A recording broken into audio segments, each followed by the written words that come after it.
Good morning, 5 o'clock the time. Our top stories at this hour. We are just a few short hours now until the Bay Bridge shutdown tonight. We'll have details that you need to know about the project and how to get around this Labor Day. Investigate a shooting on campus. Right now, 3 suspects are on the loose this morning. We'll have the latest details. And more details emerging about kidnapped suspect Nancy Garrido, the wife of Philip Garrido. She allegedly watched over J.C. DeGard while her husband was behind bars. More on her in a moment. We're also following the weather this morning. Let's get our first look at it at the the Golden Gate Bridge. Drew Harmon tracking the temperatures this morning. Hey, Drew. James. We are looking at a clear morning, not too much fog out there, and also taking a shot of the Golden Gate Bridge. You can see that as we take a little bigger look at it. Not seeing too much of any sort of distortion around the lights. Things are pretty clear this morning, so temperatures just a little bit below average for this time of year, or rather above average for this time of year. We're going to see things a little bit on the warm side for some of our inland areas today, but we're starting a cooling trend and taking a look at some headlines. Minor clouds and fog this morning, slightly cooler than what we saw yesterday. Later on today, some areas still a little bit on the toasty side. But as we head to the Labor Day weekend, we're going to see temperatures even cooler and pleasant. James? All right, Drew, thank you very much. And again, the Bay Bridge countdown, we're just moments away. Take a look here. We've got a countdown clock up on our screen. 14 hours, 58 minutes, 34 seconds. 8 p.m. tonight. We're counting down till 8 p.m. tonight. That's when the Bay Bridge is completely shut down in both directions over the Labor Day weekend. We have live pictures of the bridge this morning, too, courtesy of some Caltrans cameras on your Babuena Island looking down on the upper deck. And you see all that traffic moving into the tunnel on the island. All that will be gone as of 8 p.m. tonight. The entire roadway will be empty so that Caltrans crews can get out there and cut away a section of the bridge and replace it with a new section sitting just off to the side. We're going to have much more on this story all morning. Well, here's an animation. You can see that swap out here in this animation. George Raskman following the progress of this, well, for years now, George. This has been an ongoing problem, and this new section we're going to be driving on for, what, 4 more years from this point on. That's right, James. The anticipated opening in 2013 means that this is the span on which we'll be driving for some time.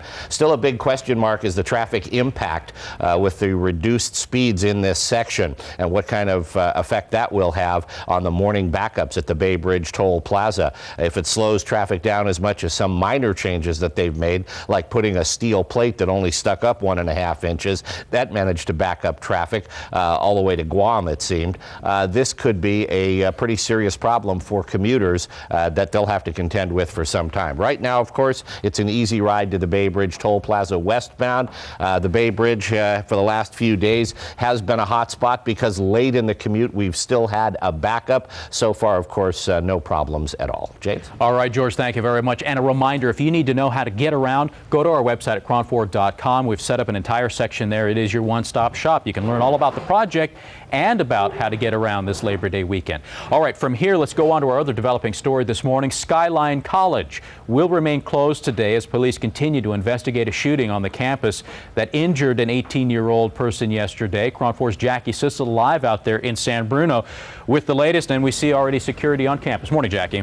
Good morning, James. Yeah, you can see one of the security officers already here this morning. As you said, Skyline College is going to remain closed for the remainder of today. It's been closed since yesterday about 1:30 when in a parking lot on campus.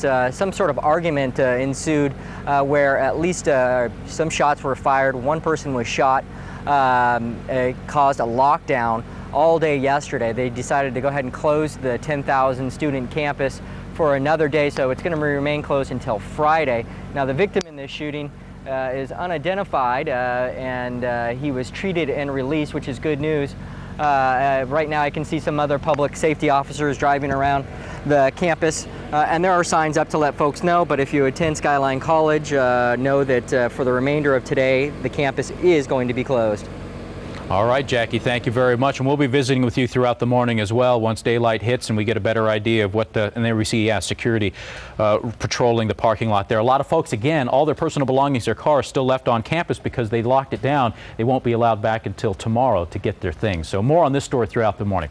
Now on to the latest in the J.C. DeGard case. We are hearing from J.C.'s aunt for the first time, who spent 5 days with her and her 2 daughters. Also, we spoke with a Bay Area defense attorney and who's talking about Nancy Garrido's role in the kidnapping case, and will tell you how the family and the neighbors are profiting from this case. More on that in a moment, but as we said, the aunt of J.C. Dugard is sharing her story of her reunion with the kidnapped girl. Tina Dugard, the sister of J.C.'s mother, told the Orange County Register that she spent 5 days with J.C. and her 2 daughters. Tina described J.C. and her girls as happy. Tina also said that while in captivity, J.C. was able to teach her girls to read and write and called the 2 girls educated and bright. And we're also learning more this morning about Nancy Garrido, Philip Garrido's wife, who is also accused of kidnapping J.C. Dugard and holding her captive for 18 years. Nancy worked as a state-licensed nursing aide, mostly in Contra Costa County, even as police say she helped Philip Garrido keep J.C. isolated for years.